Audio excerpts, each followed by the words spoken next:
Hello, everyone. My name is Philipp Schmidt. I work at the MIT Media Lab. And I'm not going to talk about online courses. I'm going to talk about breaking the rules, challenging the status quo, maybe writing new rules, and about paper planes. So I've been let's see if this works. I've been a huge fan of paper planes all my life. And a few months ago, we hosted a dinner at the Media Lab for people interested in learning research. And as an icebreaker, we all decided to make a paper plane and then talk about our planes around the table. And so I made a paper plane, everyone else made a paper plane, and we shared stories about how we'd learned to make this plane from our dad, or how this plane was better than other planes. And most of the planes, they're all different, but they all looked like a paper plane. They all kind of looked the same. And there's one gentleman, we kind of go around the table, and there's one gentleman at the end, and he holds up something that looks totally different. He holds up something like this. And so I'm thinking, maybe he's not made a paper plane because he thinks it's stupid to make paper planes. Or he's made a crown, and there's some story about the paper plane.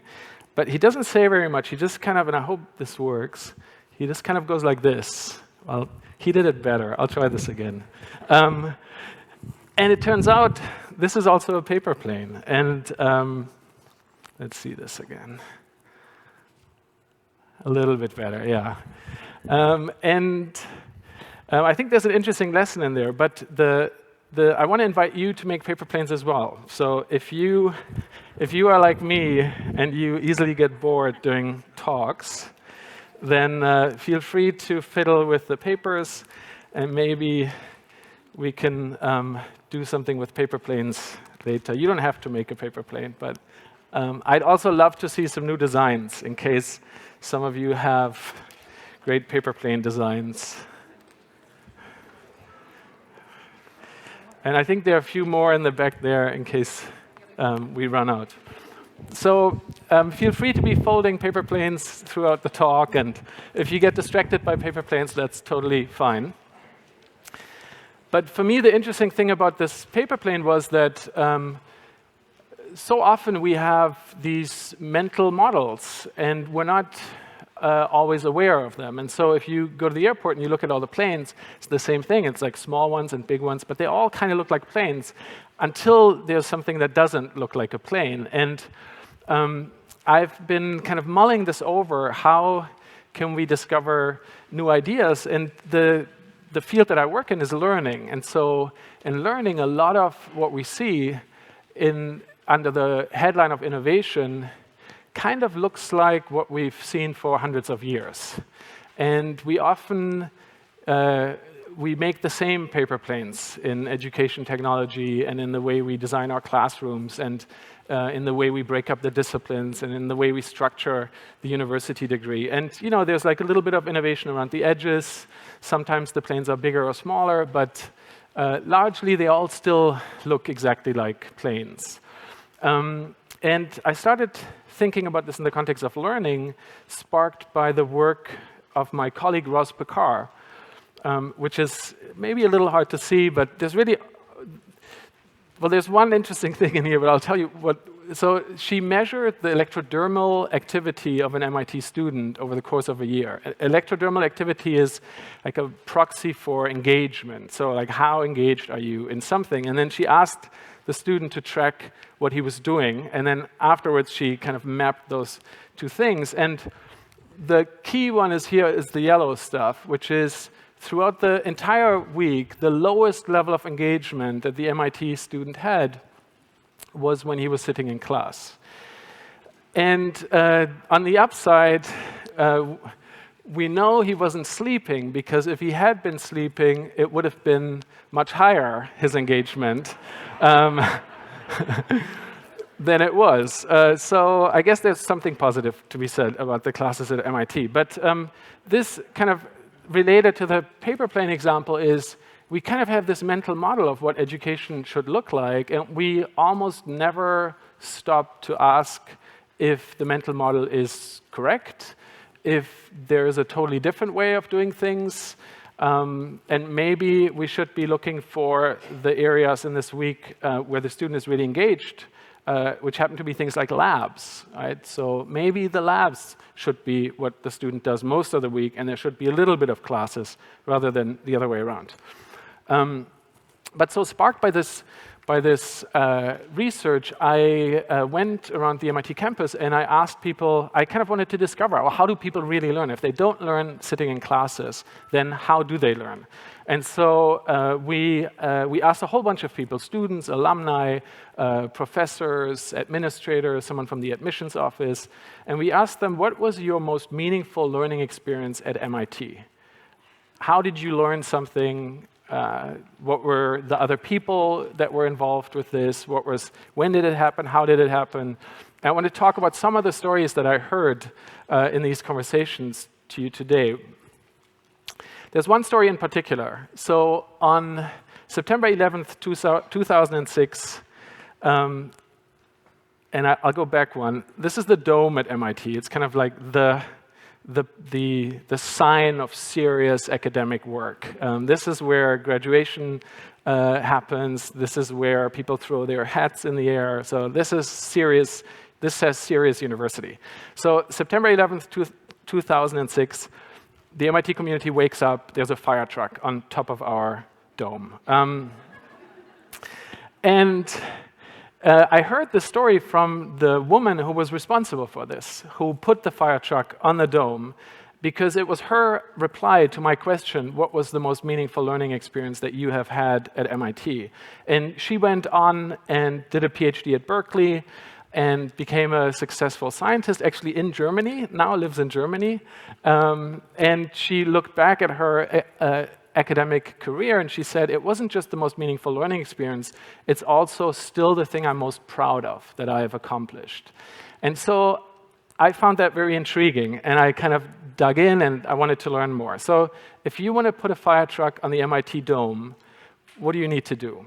Well, first of all, and this was a surprise, you have to read a lot of regulation, building regulations. So they read the international, the Massachusetts, and the Cambridge building regulations on housing and external structures to houses, because they wanted to make sure that the structure would withstand a wind of 90 miles per hour, which is the legal requirement for adding a structure to your house. Then they went back to their class textbooks in mechanics and civil engineering, and they applied what they'd learned in the first semester to the calculations of putting the fire truck on top of the dome.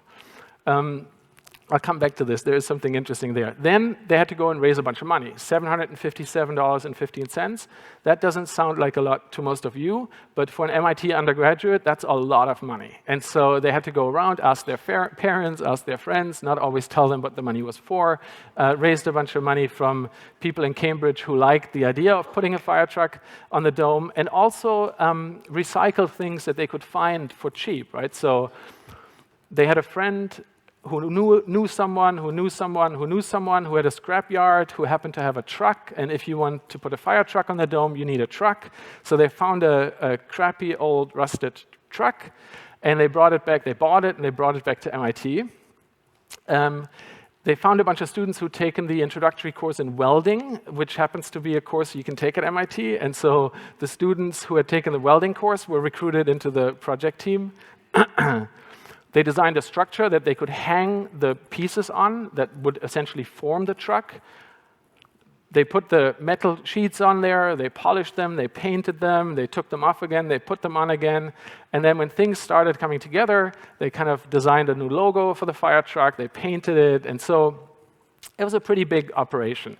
So now we have a truck, we've built a fire truck, and we have to start thinking about how we're going to put this thing together, right? So the goal was, because it has to happen at night, 30 minutes, no light, no sound. So from 57 pieces into one fire truck in under 30 minutes. Well, how do you do it? You practice. So they found a quiet place where they could try this, and they did this a couple of times, and in the end, it took them 4 attempts of taking it apart, putting it back together, iterating, hacking on the design, making some changes, One of the design changes that they made is butterfly screws, because they're easy to put on with your fingers and they don't make a lot of noise. And so 4 tries later, 24 minutes and 42 seconds, they had it down, the assembly, like a SWAT team of illegal hackers. I also think it's amazing that they still know it was 24 minutes and 42 seconds. This is official documentation of the project. OK, so we have a fire truck. We know how to take it apart and put it back together. How do we get it on top of the dome? It's 50 meters high. And it's not just the truck, but this thing is a little temperamental. It's 57 parts. The heaviest weighs about as much as an MIT undergraduate weighs. The largest piece is 4 meters long, and you have to do this in the middle of the night without anyone noticing. So when Liz talked about this project to me, we came to this point, and I said, well, how did you get it up on the dome? And she said, well, something that's very important about MIT hacks, it's a sense of awe and mystery. And so I'm not going to tell you. So I don't know. I don't know how they got it up there. But they certainly did. So it ended up on the dome. And she did give me there's a book apparently for repelling material that she recommended I should read, but they wouldn't tell me exactly how they did it. But reflecting back, right, this seems kind of like a fun little project, but it was actually very serious. It was 3 months in the design and planning and trying out things. It was a lot of knowledge that they had to draw on from their studies. It was a staff of 40 people from all different departments at MIT who were all volunteers, so motivating volunteers to work very hard, to work with each other, to collaborate with people from different disciplines. We all know that's hard. Imagine doing this while these kids are also trying to pass 4 or 5 classes at MIT undergraduate, which is hard enough. So managing a team of 40 people, Liz said that this was the largest project she's ever been in charge of. So doing a hack at MIT was a larger project, more ambitious than any of the projects she's been in charge of ever since as a successful scientist. And so coming back to where we started, she said, this is the most important learning experience I had during my time at MIT, and the accomplishment I am most proud of. Now, for anyone working at a university as a lecturer, as a professor, as an administrator, as an IT person, this is kind of a problem, because we don't design things that look anything like this. We have very nicely structured programs. We measure progress. We do assessments. We give classes. We print textbooks. Nothing that we do in formal education looks like putting a fire truck on the dome, and yet at a very good university in the world, one of the successful students says that this is the most important learning experience she's had. So how does MIT learn by hacking? And when you hear the term hacker, you probably think of some guy like this, or like this, or like this, come on, or like this.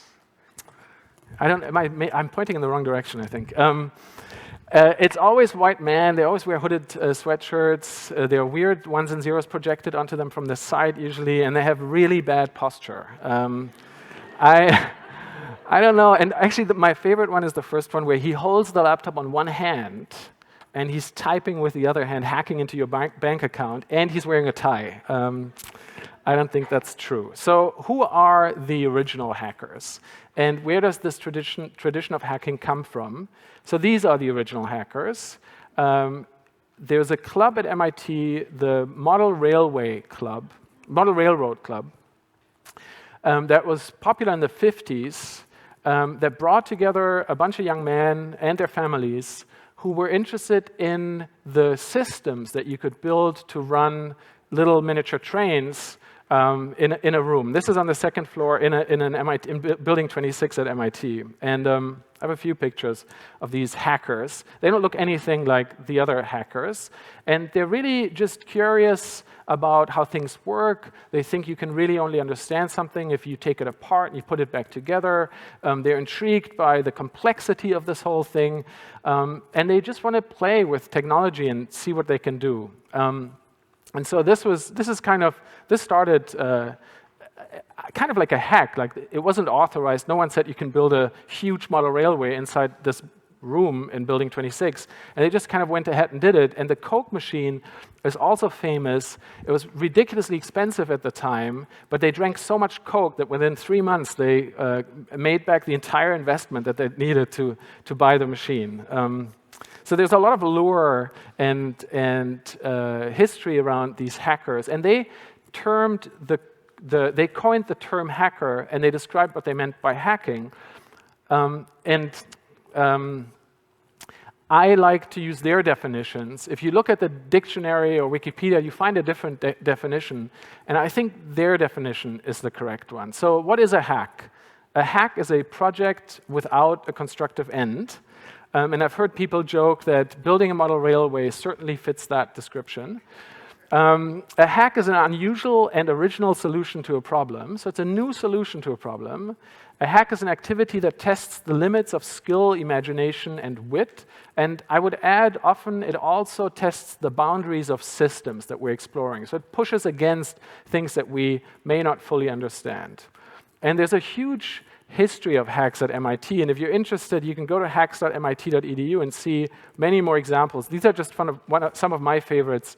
The one on the right, is it the right? Yeah, is the old Media Lab building, and they put a Scrabble board on it, and a lot of the words are kind of funny terms in the MIT community. And then the left one, of course, is Tetris on Building 7, that you could actually play standing in front of the building. So we have a definition for hacks. They also have a definition for hacking. So what is hacking? Hacking is investigating a subject for its own sake. It's engaging in non-destructive mischief. It's doing something out of the ordinary. And it's exploring the inaccessible. So hacking culture started by people walking around the campus and trying to find and get into spaces that were either locked or not accessible, where there was an intriguing noise behind the door. They learned how to pick doors. And so the Model Railway Club kind of built on this culture and added technology to it. And a bunch of smart young kids interested in technology at MIT with kind of a playground to their that they can just roam wild, and you'll see things like I just showed you. But for me, the interesting thing is also, like, it's very easy to kind of describe hacking as it's just technical people. They just care about technical problems, and it's kind of computers and geeks. It turns out that there's a really strong ethical foundation to hacking, and so over the years, they've evolved these rules that they call the hacking ethics. And this sign is actually at MIT in a place that you can only reach if you are a hacker. So I haven't been there myself. But I'll just pick a few ones. So the safety is highest priority, safety of everyone involved. Be subtle, leave no evidence. Brute force is the last resort of the incompetent, which I think is good. Don't steal anything, don't drop things, don't drink and hack, never hack alone. And then there are two in here that are really related to learning, where one is, if you don't know how to do something, ask a more experienced hacker. Maybe they've done something similar and they can help you. And also, if you've discovered a new hack, tell other people about it, share your knowledge, make sure that they learn from your experience. So it's not about keeping things secret. It's not about being the best at getting into these rooms and not telling anyone about it. There's really a culture of sharing stories and tricks and tips around hacking. And in a way, if you look at these rules, they would be really good ethical rules for anyone, really, not just for hackers, right? Like, where's the one? Leave things as you found them or better. Right? Like, that's a really good rule for all of us. Don't steal anything. Help other people. Never drink and hack. I'm not sure I want to apply that to everything. But so for me, kind of hacking is maybe the kind of mental model that we should be paying more attention to when we're thinking about how universities work and also how universities could support new kinds of learning. So this new type of paper plane that's round, it doesn't look like a plane, maybe that's hacking, and we need to start thinking about the university as a place where hacking can happen. But if you are at a university and you're like, this will never happen at my university, and this is how on earth is this allowed at a place like MIT?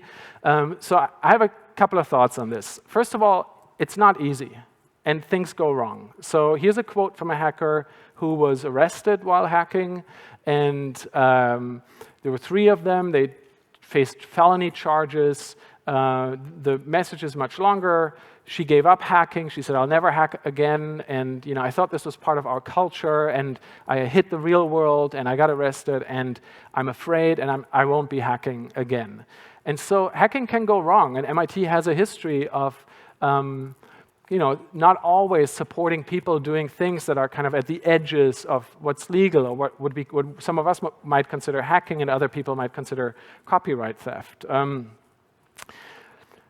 And it plays with that, right? It's not like there's one solution. So there's the tradition of hacking that MIT is very proud of, and this is from the official MIT handbook, where hacking is described as a long-standing tradition at MIT and a part of its culture. But then there's also the policy on hacking, which is if you're breaking the law and it's a hack, you're still breaking the law. You're still going to get in trouble, and you may still get ejected from the institute.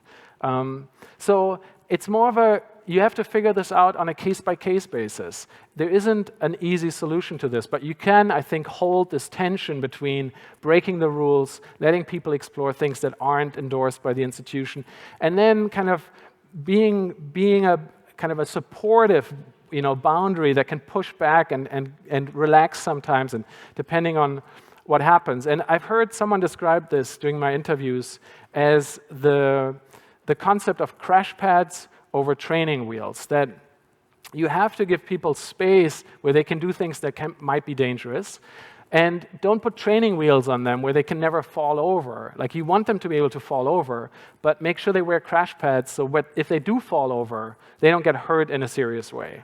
And the story he told us was about the first solar car team at MIT. So there's this global competition for solar cars where student teams build cars that then compete against each other, and they race around the desert. And the first time they did this, a team from MIT wanted to participate, and they came to the administration. They said, we've built a solar car, we want to go to Australia, and we want to race these other teams. We think we have a chance.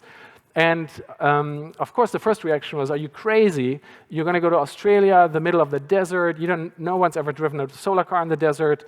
But the administration worked with the students. They made some requirements that the car had to be safer than maybe it was in the first instance. And so then these students went off to Australia, and of course they had a very fast car, and their car flipped over and they rolled in the desert. They were the only car that flipped over, but they were also the only car that had a roll bar and where the driver was wearing a helmet. And the next year, all of the cars had roll bars, all of the drivers were wearing helmets. But I like the story because it didn't work out. They didn't win. They didn't go to Australia to win the race. They actually crashed. But they crashed in a way that was useful for them. They crashed in a way that was useful for everyone else. They learned something. I think it was an experience that probably they would say was one of the most memorable experiences of their MIT time. And I think that's what a university should be like. If you're interested in this, there are 2 great books, Hackers by Stephen Levy and Nightwork, which talks about especially the hacking culture at MIT. I highly recommend them. And I wanted to see how far I am. Yeah, so this was the plan for the talk, right? Kind of hacker culture, imagining new ways of learning, digital and institutional innovation.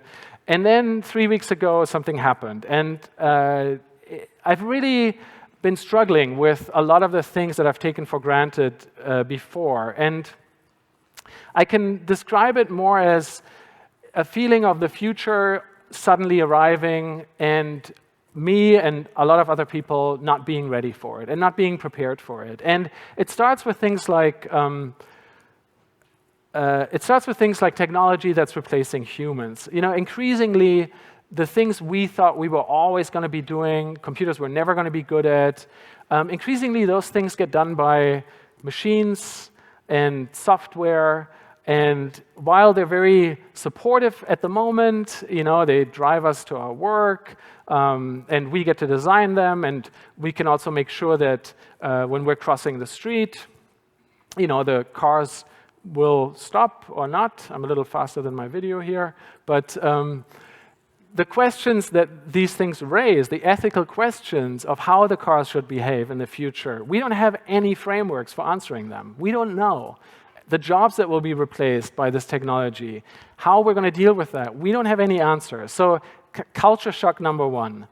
The second one is there's this famous 1984 Apple commercial that probably many of you have seen, where we're faced with this authoritarian information regime represented by the huge face on the screen, and he's screaming at all of us, and we're sitting there, and we're passive, and we're just being blasted by information. But fortunately, there's the rebel, and she comes in with the hammer, and then she's gonna, swing the hammer and then throw it at the screen, and it explodes, and Apple saves all of us.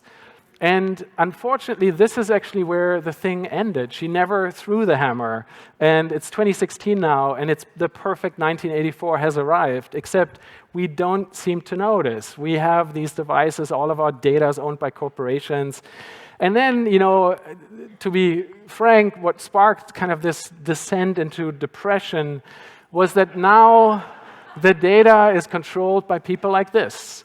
And I'm afraid. I don't want to get into the politics and all of that, but I think there's one piece in the story where the university and everyone involved in universities has to take a careful look at what we're doing, and that is that this man doesn't believe in science, and the people who have voted for him don't believe in science.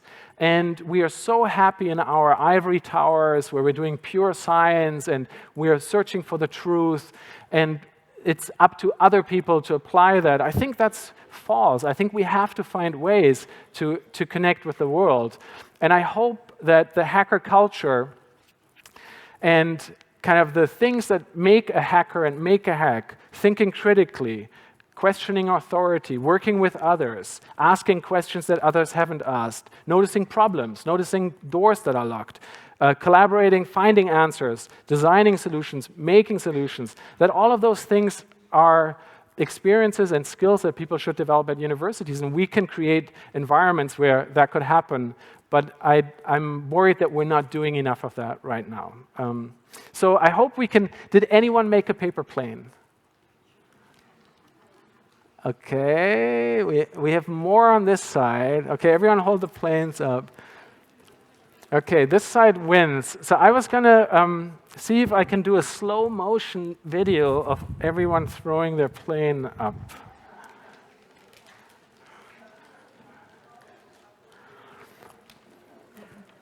Because ending on Trump is just too depressing.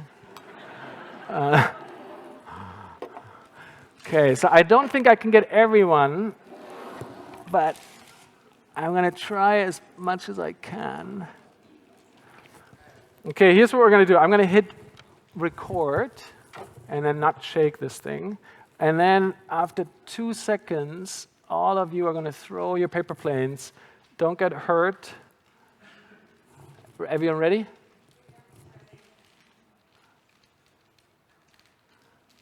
Okay, go.